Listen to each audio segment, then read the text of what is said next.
Welcome to Our Girl Relationships. We talk about the problems people face in their day to day lives. Let's start with the video. So, I might sound like an a hole here, and I completely agree that what I did was something only shitty people could do. But listen to my story and then tell me if you had acted any differently in my situation.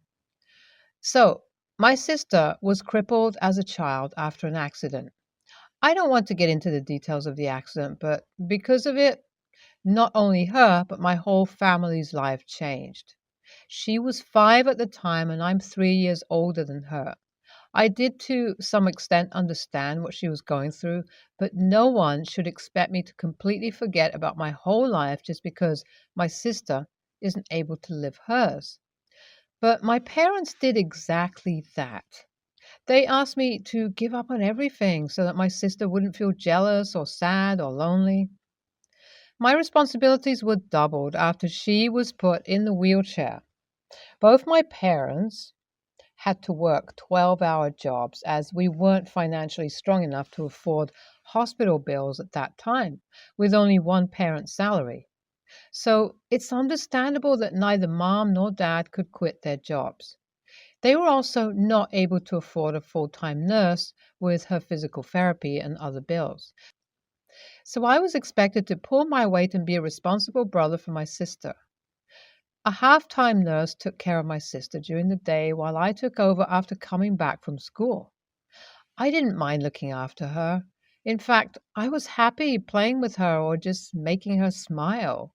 My problem started when my parents took away everything that was fun in my life just so my sister wouldn't feel sad.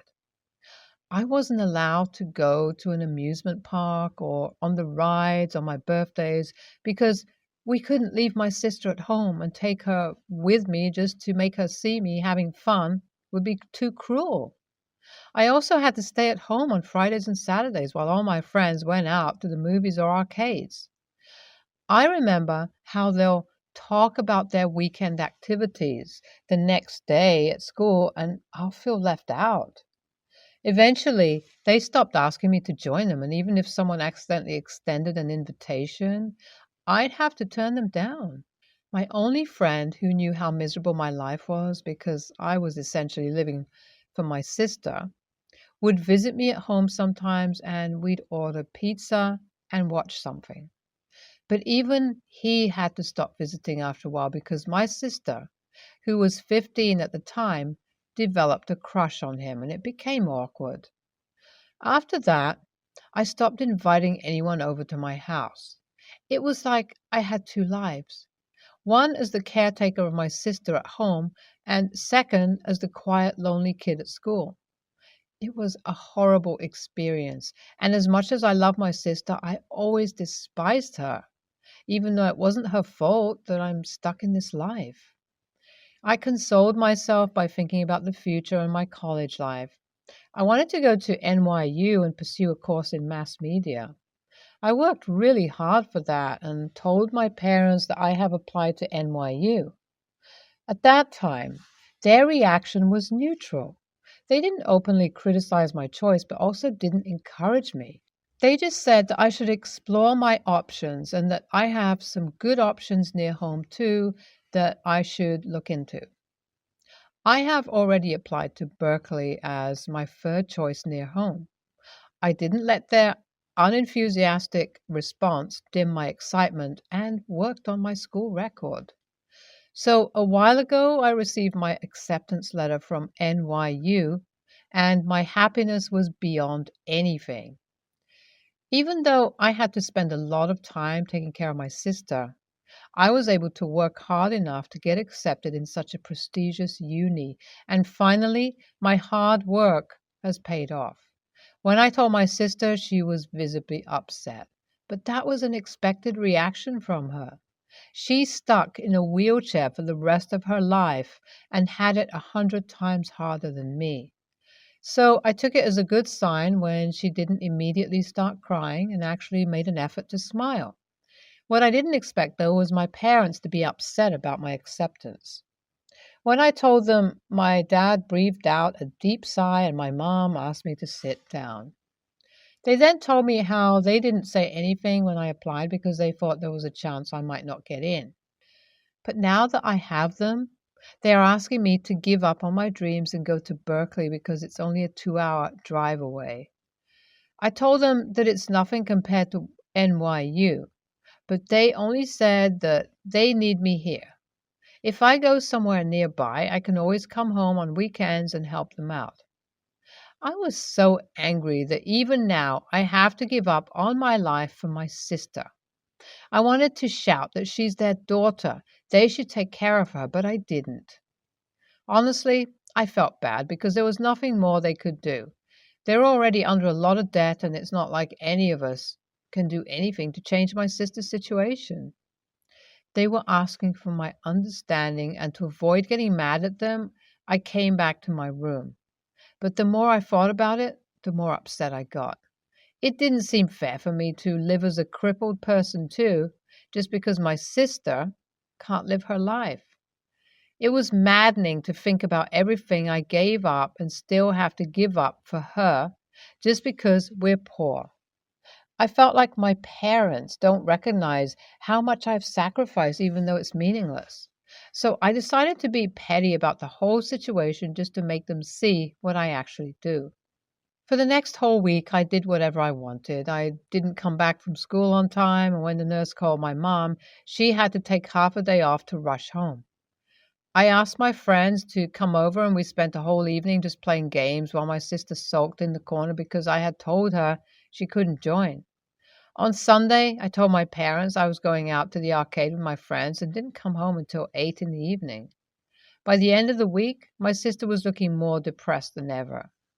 I know it's hard for her to see me enjoy while she's stuck at home, but my parents need to know how much I gave up for her.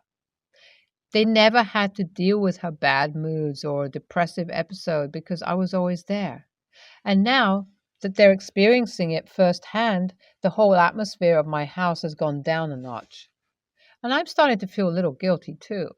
I wanted my parents to acknowledge that I have a life. They can't chain up forever. But all I ended up doing was making my sister feel sad and my parents feel angry and guilty at the same time. So, am I really an a-hole for despising my sister and my parents in this situation, or for acting childish after everything that happened? Boy, I didn't think things would get this bad so suddenly, but I really feel like an a-hole right now. And I have no idea whether it's emotional manipulation at this point or just straight up abuse. So my sister locked herself in her room yesterday and refused to come out. It was a horrible situation for my parents as they don't know about this behavior of hers. She does this sometimes, but usually she'd come out when I promised to spend time with her or make her something to eat. But now I was in my petty mood and refused to cheer her up at all. She must have fallen into one of her bad moods, and my parents were baffled about it. They kept asking her what they could do, as if a 15-year-old would tell them how to make her have a better life. Finally, after it was too much for my conscience to just watch from the sidelines, I talked to her. Later, she said about how she is sad because I'll be going to NYU while she'll be stuck in that wheelchair. She said I was the only friend she had because she was homeschooled, and after I'm gone, she'll be all alone. I didn't know what to say to this. I was already feeling bad for choosing my life over hers. Then my parents talked to me separately and told me to give Berkeley another thought because they couldn't do this without me. So what am I supposed to do now? Live here forever? I feel helpless about the whole thing. I was reading the replies on my previous update and honestly was amazed at how many of you are telling me to go to NYU. I thought a lot about what my parents are asking me and what I have to give up to keep them happy. But at the end of the day, is it really my responsibility? I'm not the adult in our relationship. I'm their kid, for God's sake, and they should be thinking about my happiness too. It's not my fault that my sister had an accident. It's not my fault that she can't leave the house by herself. Then why should I sacrifice any more of my life for her?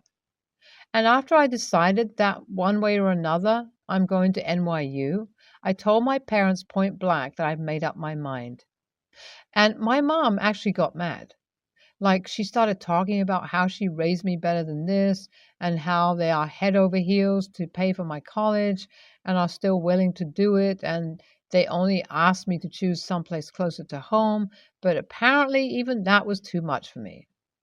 I was enraged by her reaction, so much that I told them if they're going to be so self obsessed about this whole situation, I have no reason to even try and make them see my point of view. I just got up and left the house after that. I've been living at my friend's house now. I have no idea what my future holds, and I might go crazy if things didn't get any better. My dad called me yesterday. I didn't expect him to call because usually whatever mom says goes in our house. Her decision is the final decision. But Dad told me to come back home and prepare to go to NYU. He said that I don't have to worry about anyone back at home or about my college fee. He assured me he'll take care of things. I was taken aback by his words, but what affected me the most was him saying thank you to me for taking care of my sister all these years. I didn't expect that, and it almost made me choke up. I'm back at home now, and my mom has already made it a point not to talk to me, and I can't do anything about it. If she wants to go no contact, then I'm not going to beg her when none of this is my fault.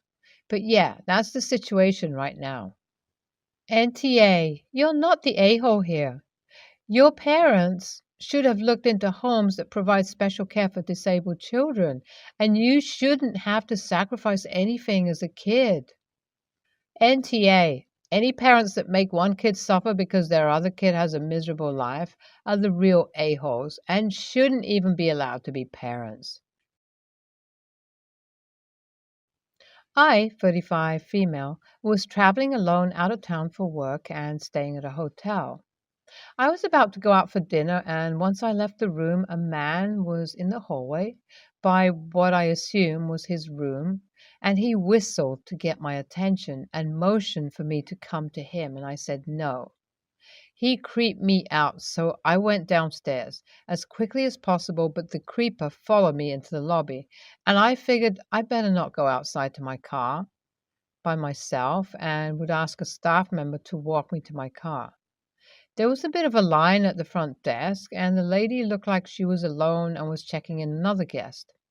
This guy keeps trying to talk to me as I'm standing there nervously. I eventually shout for him to leave me alone, loud enough for everyone else to hear. I was hoping it would get the front desk employee's attention, but she just looked like Bambi in headlights. And when the guy wouldn't quit, I said loudly, "Leave me alone or I'm calling the cops." But then I noticed my phone had no service. Lobby had poor cell reception. Then the front desk lady looked nervous but continued to do the first come, first serve thing. I was scared and said, "Look, I'm being harassed. Can you please walk me to my car? This man won't leave me alone." She looked like she didn't know what to do, but obliged. And when she was walking me out and told her more of what he did, and she said, "Oh, he's a regular. He's fine."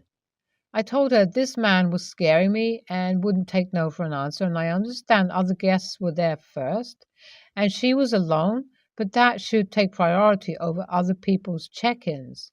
AITA for demanding her help, attention, when there were others in front of me under the circumstances?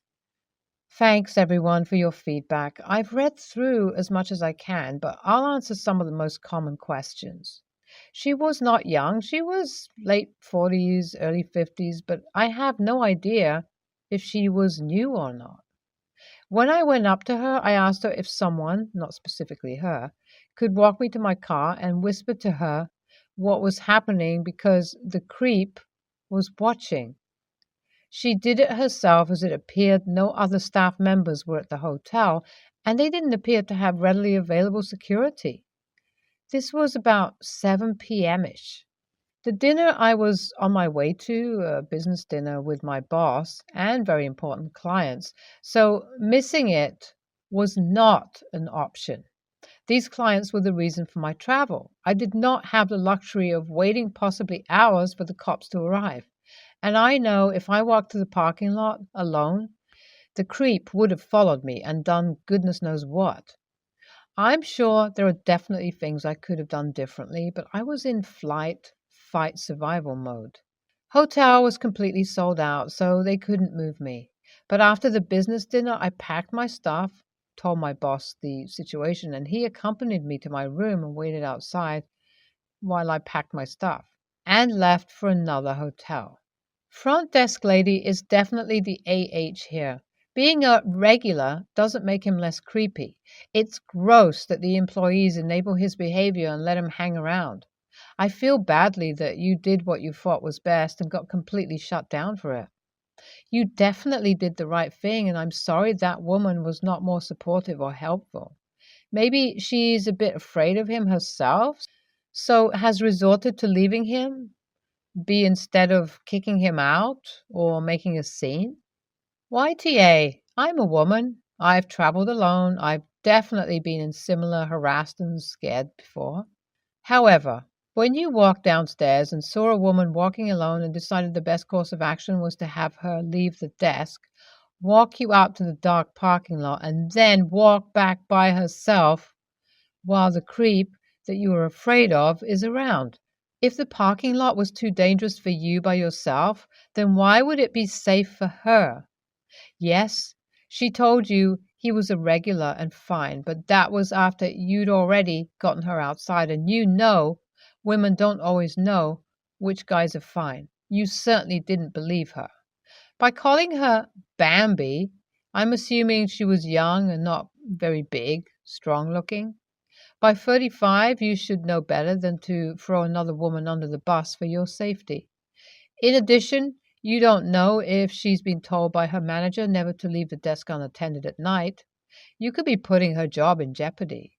I understand how scary it was for you, but in the lobby with a bunch of other people is safer than in the parking lot with another woman. You should have waited in line and then explained the situation to her when you got to the front. I'm a 23-year-old male. I've been with my girlfriend, 22, for 5 years. We're both part-time college students and full-time workers. I lucked out and got a decent job making around 60 to 65,000 a year, depending on sales, and also have a rental property that nets around $300 a month. My girlfriend works as a dental assistant making $19 an hour and works 36 hours a week, equally to roughly $37,000 a year with bonuses. I've always usually paid for things because I knew I made more money. Recently, we moved in together and I was okay with paying for most of everything because I was under the impression my GF had no money. So I wanted her to save up and didn't want to burden her as her schooling is more difficult than mine. She would always say that she has no money because of her bills that she has to pay. My girlfriend got her car paid by her dad, gets college for free through work. So she pays car insurance and whatever she spends on her credit card. I, on the other hand, had to put down all the deposits for the apartment. I currently pay $1,000 for rent, plus roughly $400 for all other utilities. On top of that, I still have to pay my car note and my college tuition. My girlfriend does help out buying some groceries and helps with laundry, but groceries for the month don't equal $1,400. Recently, my girlfriend left a bank receipt out, and I, with her total savings amount that I happened to take a glance at, turned out to be $40,000 in the savings account. Now I'm questioning why I'm paying so much more of our living expenses. We recently got into an argument of money and I brought up her savings account. My girlfriend got mad that I found out and is accusing me of snooping around her stuff. And now is trying to say that I make almost double, so I should pay for most of the expenses. So I need to know AITA for asking her to help pay more. My savings account is nowhere near hers. My savings is at around $5,000 because of the rental property I purchased about 4 months ago. I don't want her to take money out of her savings. What I would like, before she puts her whole check into the savings, to help out with a utility bill or two. Wait, hang on. You earn twice as much as her, and you own a rental property, but you don't think it's reasonable to split bills based on income because she has more cash savings? Your rental property is an asset which almost certainly has a value of $40,000 or more. If your girlfriend can't cover half the bills without cutting into her savings, then she'd be dwindling the savings quite quickly. Are you having to borrow against the rental property to pay your share of the bills? If so, you're in an apartment you can't afford. She has that amount in savings because she's not paying for anything. He's asking for her to contribute from her paycheck before she squirrels it all away and pretends that she's broke. Not sure why this is so difficult to understand. I'm betting if OP was a woman, the comments would look much different. He is NTA.